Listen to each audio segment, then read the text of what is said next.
السلام عليكم ورحمة الله وبركاته. يا رب تكونوا بخير جميعا في أتم صحة وأحسن حال. أنا رحاب يحيى ودي قناتي. لو أول مرة تشوفوا القناة ما تنسوش تعملوا لايك للفيديو واشتراك في القناة عشان بإذن الله قناتنا تكبر بيكم. عايزة أقول لكم بقى إن إحنا مسافرين، ويوم سفرنا ده كان تالت يوم المدارس. صورت طبعا الفيديو ده من بعد آخر فيديو صورته معاكم اللي هو أول يوم دراسة. فالمهم بقى أنا ما كنتش حابة إن أنا أنزل فيديوهات الأيام دي عشان خاطر اللي حاصل في فلسطين. ربنا يا رب ينصرهم على اعدائهم ان شاء الله، وينصرنا جميعا، لان قضيه فلسطين قضيه الوطن العربي كله. فيا رب النصر في القريب العاجل ليهم يا رب، وللوطن العربي كافه. ربنا ان شاء الله ينصرهم وينتقم من الاعداء. ما كنتش حابه طبعا انزل فيديوهات، بس والله غصب عني بعدم استمراريه تقديم المحتوى فقناتي شبه كده هتتقفل، فمضطر ان انا انزل. وكمان الفيديوهات اللي انا هنزلها لكم مقتطفات من سفري وكده، حاجات يعني قدرت اصورها، حاجات بسيطه قدرت اصورها، فحابه ان انا انزلها فيديوهات عشان بس قناتي ما تتقفلش. طبعا السفريه دي انا كنت قبلها باسبوع كنا في القاهره برضو، وكنت لسه جايه تمام. اضطرينا بقى ان احنا نسافر تاني القاهره.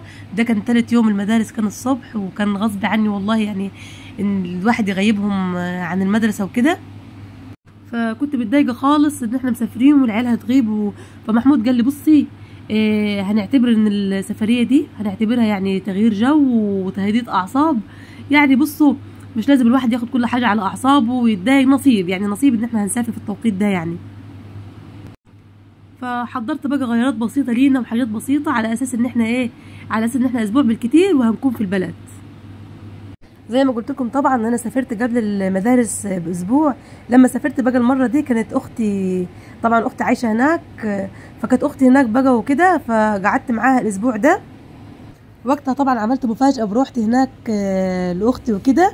فهوريكم بقى اللقطه دي من سفريتي قبل المدارس باسبوع لما كانت اختي هناك، عشان طبعا الفيديوهات اللي انا مصوراها يعني السفريه الثانيه ما كانش فيها اختي وعيالها، لان اختي وعيالها زي ما قلت لكم كانوا موجودين في البلد عشان اختي كانت هتعمل عمليه وكده. ليه مش عايزاك تزعل مني؟ عشان انا النهارده جبت حاجه حلوه لروفي، وانا هجيب لك لما اخرج واروح العتبه اجيب لك حاجه حلوه من العتبه. اتفقنا؟ يلا خليكم قاعدين هنا استنوني ماشي؟ ما تتحركوش من هنا، اقعدي يا روفان جنب هيما.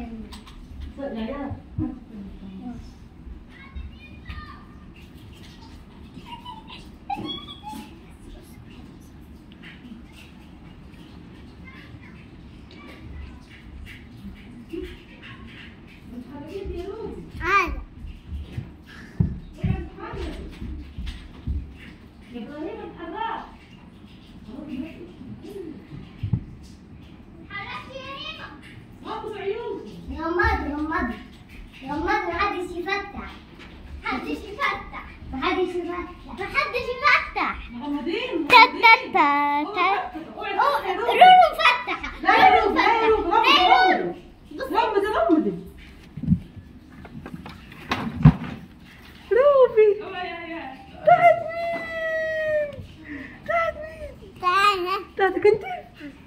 ايه رايك يا هيما؟ ايه رايك؟ انت زعلان يا هيما؟ تعالي كده يا روبي تعالي. انت زعلان؟ ليه زعلان؟ ما انت قلت لي مش هزعل. زعلان. بصي يا روبي، ايه رايك؟ بصي عروسه شعرها زي شعرك اهو. بصي شعرها زي شعرك. هذه كده حلوه؟ هذه كده جميله؟ انا اخد بصي ومعاها بامبرز، لبسها البامبرز ومعاها بوتي. استنى اوريهم، استنى. شكرا. ومعاها سشوار ومرايه ومشط. ايه رايك؟ انا اخدت بتاع بابي. هتاخد ايه؟ السشوار؟ ثم الله. ماشي يا ابراهيم. امشي كده، اقعد يلا هنا كده قدام الكاميرا، وعشان تفرجيها لاصحابي ماشي؟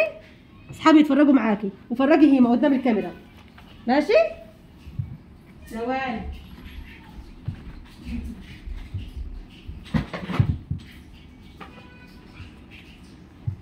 هيما ايه؟ غمض عينك خالص. اللهم اوعى تفتحها. اوعى تفتح. اوعى تفتح، تعالي كده قدام الكاميرا. تعالي اوعي يا روبي. اوعى تفتح.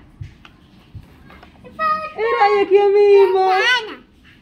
انا اخد حاجه. ايه رايك؟ بتاعت مين دي؟ بتاعت ميمو؟ الله حلوه. يلا وريها كده يلا. انا عايزه العب بيها. عايز تلعب بيها؟ معك عايزين حجاره. نجيب لنا حجاره بس. حجاره. الله يا ميمة. انا اخدها استنى صيادة السمك.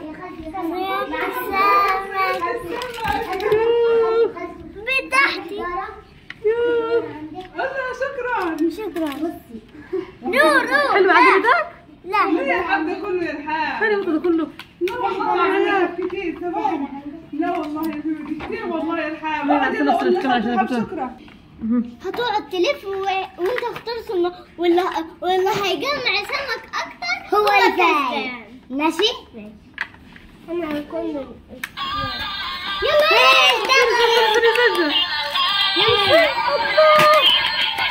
يلا عايزه العب بيها دي. استني ما تستعجلش. ثواني عشان نقفل. اول ما تفتح بقها يا روبي. افتحي.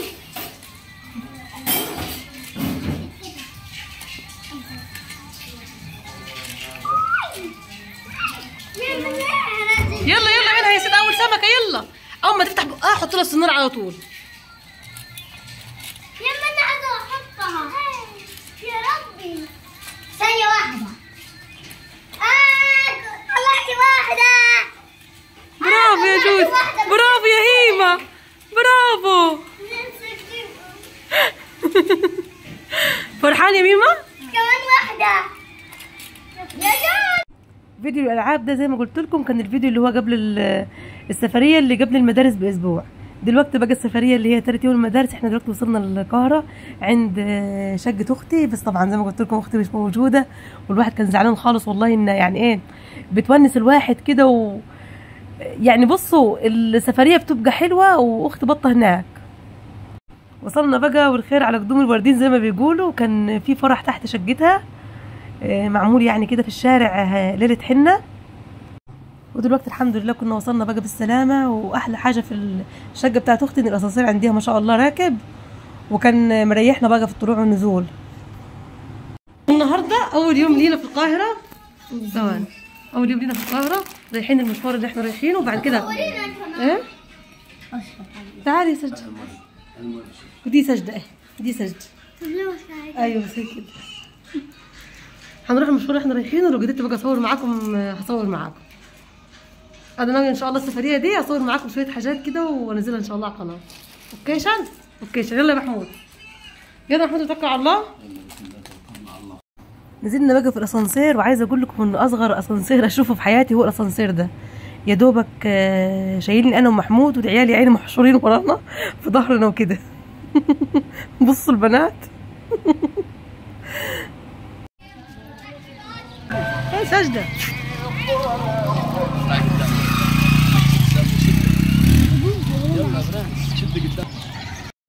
طلعنا بقى على الشارع عشان نشوف تاكسي عشان الميعاد بتاعنا وكده. طبعا واحنا في القاهره لما بنسال بتوع التاكسي يعني نوقف تاكسي ونقول له مثلا طالب كام في المشوار يطلب ممكن 200 جنيه يقول لكم 150. فبصراحه بيطلعوا في العالي في المبلغ. فاحنا ان احنا بنروح على طول فعارفين التاكسيات ممكن بتاخد كام. المهم بقى التاكسي ده بعد ما سابنا ومشي وقلنا له لا احنا بندفع كذا راح سابنا ومشي. بعد كده راح لف لنا الناحيه الثانيه وقال طب تعالوا اركبوا. فهو يعني لقى ان هو اصلا يعني السعر بتاع التاكسيات كده يعني فاهميني. المهم بقى ما انا شغاله احكي في سعر التاكسيات والحوارات دي فمعلش يعني خدوا لي على كد عقلي. ركبنا بقى التاكسي وبقيت بقى ايه يا رب ده لسه كنت الاسبوع ده هنا ايه اللي جاب لي تاني. فالحمد لله رب العالمين. زي ما قلت لكم بقى هنخليها تغيير جو. محمود المره اللي فاتت السفريه اللي فاتت وصلني وتاني يوم على طول مشي. فالمره دي ان شاء الله هيقعد معايا لحد ما نخلص المهمه بتاعتنا. هنا بقى كنا خلصنا خلاص المهمه بتاعتنا. كانت في ميدان لزغلي. ده الميدان صورته لكم. خلصنا ودلوقتي بقى بنتشاور مع بعضينا نروح عند مسجد السيده زينب. لان طبعا المكان ده قريب. ميدان لزغلي ده اصلا في السيده زينب فاهميني. فركبنا بقى توك توك واتجهنا بقى على هناك. قلنا نقعد شويه. المهم محمود بقى خلى التوك توك نزلنا عند سنتر شاهين. سنتر شاهين ده قريب يعني من السيده زينب. في السيده زينب يعني قريب من المسجد نفسه. فقال لي تعالى اوريكي. كان في حاجه دايما بساله يا ترى بتتباع فين اللي هي الحصر الخوص بتاعت زمان دي. فانا نفسي اجيب منيها وافرشها عندي على السطح وفي شويه حاجات عايزه اعملها بيها يعني. الحته اللي هي قدام عشه الحمام دي عايزه، وهي ما بين المطبخ وعشه الحمام، عايزه احط زي حيطه كده بيها، اعمل حيطه بالحصر الحصيله الخوص دي، فاهمني؟ طبعا عندهم هناك بقى السباته اللي هي اللي معموله من الخوص بتاع القصب. شغل بقى السباته اللي هناك حلو جدا. عندهم بقى الحصالات، شوفوا بقى الحصاله دي بحجم الكبير، عاملين حصالات حلوه خالص. بس ما سالتش على سعرها وكده. السباته هناك السبت ده سعره 35 اللي هو مش مشغول، تمام. وعندهم المشنه الكبيره بتاعت العيش، عجبتني، كان نفسي اجيب لي 2 مشنه من هناك، بس محمود قال لي هنشيلهم ازاي وهنمسكهم ازاي دلوقتي وكده، خليها في وقت يكون فيه عربيه اي حد يعني تبعنا ويجيبها لنا وكده. دي بقى الحصر الخوص اللي كان نفسي فيها. هتفرج كده واخد فكره، بس مش هينفع ان انا اشتري اي حاجه دلوقتي عشان طبعا الشيل وزي كده. هنشيل في ايه؟ انتوا عارفين الواحد لو معاه عربيه لا يستفها فوق وفي الشنطه ويبقى ماشي ايه بمصر. ان شاء الله ربنا يكرمنا باذن الله قريب كده يا رب ونجيب احلى عربيه. بصوا بقى السباته دي جميله جدا. الحجم ده اللي هو الحجم الوسط، انا كنت جايبه قبل كده سباته صغنطوطه خالص، لا ده بقى الحجم الحلو اللي هو ايه، مش الحجم الكبير اللي هو يتحط فيه زهوريه زرع. فنفسي اجيب منيها واحط فيها زهاري زرع وابيعها، لان قبل كده كنت حاطه زهوريه في سبت فعجبت الناس وبقت تقول لي عايزين منها وكده. فان شاء الله برضو قريب اشتري منيهم واستخدمهم عندي يعني في المشروع بتاعي بتاع الورود والزرع وكده، وابيع منيهم. طبعا الراجل كان عنده سباته مشغوله بالفرو وسباته ساده، بس بحب اكتر السبت اللي هو ايه، اللي هو مش مغلف. وعندهم طبعا الحصر والحاجات دي، احنا عندنا برضو الحاجات دي يعني كده. بس كنت بدور على حصيره بشكل معين اللي هي مجلمه، كل يعني تسطيره كده لون. بصوا بقى المكانس دي او المجشات، كان زمان نقول على المكنسه مجشه. بصوا حلو خالص، عامله زي المكنسه اللي في الفيلم الاجنبي بتاع الساحر الشرير. حلوه. عايزه اجيب حاجات تديني اجواء كده حلوه فوق السطح وترجعنا كده للزمن الجميل. عجبتني برضو الحصر الخضراء، محمود قال لي دي سهله نجيبها من عندنا في البلد، قلت لو ما لقيتش اللي هي المجلمه هجيبها. والحصر دي حلوه بس خفيفه، مش عارفه بقى بتبوظ بسرعه ولا ايه. ودلوقتي بقى كنا ماشيين ورايحين للمسجد. شفت هنا بقى الصقر او النسر، راجل هنا صاحب المكان حاطه كده قدام المحل بتاعه، شفت منظره سبحان الله. هنا بقى كنا رحنا بقى، محمود راح الكافيتيريا وقعد هو والبنات، وانا اخدت لي بقى لفه، رحت اجيب كوتشات للبنات. وانا هناك برضو صورت لاخواتي وكده، وقلت لهم عشان لو عايزين اي حاجه، دايما لما بكون هناك ويكون في حاجات عليها عروض وخامات حلوه فبيخلوني يعني اجيب لهم كده معايا. جبت الكوتشي ده للبنات حلو خالص لونه رمادي، فقلت هيبقى حلو معاهم لان الزي بتاعهم لونه رمادي وكده، بغض النظر عن الزي هو ممكن يليق عليه عادي ابيض واسود، بس عجبني لونه وخامته حلوه خالص، خامه مستورده. وجبت الكوتشي ده بقى مقاس صغير لاختي بنت اختي وكده، حلو خالص، شكله جميل ولونه جميل جدا. ده ب150 جنيه وخامته تحفه. وجبت برضو الكوتشي ده لابن اختي، الخامه بتاعته جميله جدا، كلها جلد، خامه مستورده وبينور. طبعا زي ما انتم شايفين لونه جميل جدا ما شاء الله. صورته بقى ووريته بقى لاختي التانيه، فقالت لي عايزه برضو لابنها. فبعد ما جبت بقى الفوش ده اضطريت بقى ارجع تاني للراجل، وجبت بقى هوريكم بقى كل اللي انا جبته في اليوم ده. شوفوا بقى الصندلين الحلوين دول، الصندل الكشمير ده تحفه، ده لبنت اختي برضو مقاس صغير يعني مقاس 26 تمام. الجلد بتاعه جلد طبيعي. الراجل واحنا هناك ولع لنا فيهم كده بالولاعه بالنار، قال الجلد تولع فيه بالنار ما يحصلوش اي حاجه. والصندل برضو ده تحفه خالص، فيه كده رباط، حسب لي الصندل ده 80 جنيه، والصندل برضو التاني الكشمير ب 80 جنيه عشان اخدت منه كميه كبيره. فكانوا بصراحه في الاخر كده حظهم حلو ان الاسعار دي تبقى حلوه بسبب الكميه اللي انا خدتها. الكوتش ده بقى ده اللي وريته لكم ب 150. والصندل اللي هو فيه رباط ده جبت منه واحد تاني لروفي برضو سعر حلو 80 جنيه، فجبت واحد تاني الروفان مع الكوتش اللي هو فيه فيونكه، والصندلين التانيين لتوته.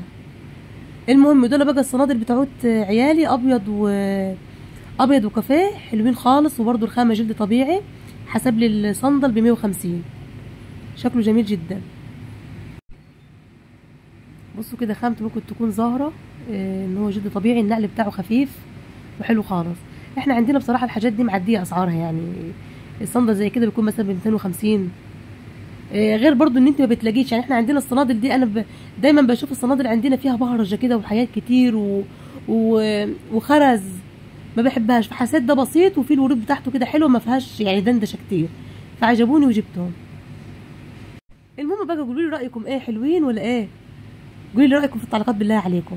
دي بقى بقيت الكوتشات. بصوا جبت الكوتش ده لتيمو، منه رمادي فاتح حلو خالص، وبرده بينور زي كوتش ابراهيم، بس الخامه بتاعته اللي هي جلد وقماش، بس خامه برده مستورده وحلوه.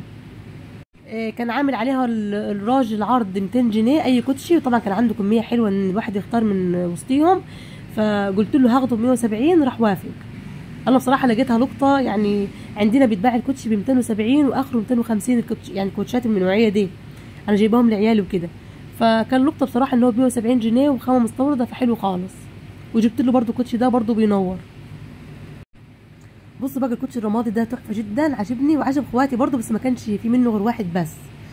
فهوريكم برده الايام اللي جايه، جبت كوتشات تاني للبنات، هبقى اوريها لكم الايام الجايه باذن الله، الفيديوهات يعني وكده. زي ما انتم شايفين بقى الكميه اللي انا جبتها تفتح محل. بصوا كميه كبيره، يعني الواحد يفرش بيهم ويبيعهم على كده. المهم فيديو النهارده بقى كده خلص، ان شاء الله كده انتظروني الفيديو اللي جاي، هيكون برده فيه مقتطفات من وكاله البلح. صورت كده شويه حاجات بسيطه. يا رب الفيديو يكون عجبكم، ما تنسوش تعملوا لايك للفيديو واشتراك في القناه عشان باذن الله قناتنا تكبر بيكم. اشوفكم ان شاء الله على خير في فيديو جديد. استودعكم الله الذي لا تضيع ودائعه. السلام عليكم ورحمه الله وبركاته.